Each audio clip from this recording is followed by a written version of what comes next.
Piirilepingu konsultatsioonid käivad ja parlament on andnud oma mandaadi konsultatsioonide pidamiseks Välisministeeriumile.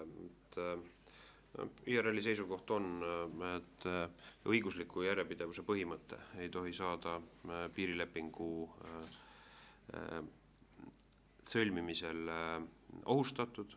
See oli ka põhjus, miks me 2005. aastal esitasime omapoolse ettepaneku piirilepingu preambula näol, et võimalikke valetõlgendusi, mis võivad anda põhjust püstitada väiteid, et õiguslikku järjepidevust Eesti on oma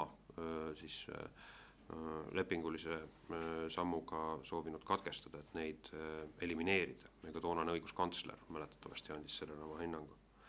Ja see teine küsimus, mis puudutab seda, et kas kahepoolsetes huvides on piirileping, siis meie rahvusliku huvi küsimus, meie julgeoleku küsimus, mida ma võin öelda kaitseministrina, on see, et see piir on kahepoolse lepinguga tegelikult paika pandud ja see on ka täiendav julgeoleku tagatis ja heidutus, mis puudutab võimalikke konfliktsituatsioone.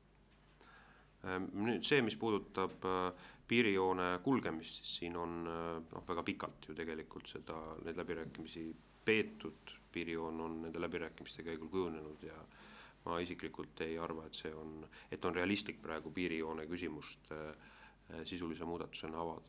Aga päris selge on see, et selles küsimuses on erinevaid seisukohti, see on väga põhimõtteline kaalukas küsimus ja kindlasti kui konsultatsioonid lõppevad, siis seda arutatakse nii valitsuses, arutatakse nii parlamendis, aga piirilepingu sõlmimine on Eesti huvides ja seda tuleb teha sellisel moodusel, et õiguslik järjepidevus oleks Eesti jaoks, Eesti riigiõigusliku käsitluse järgi kaitstud.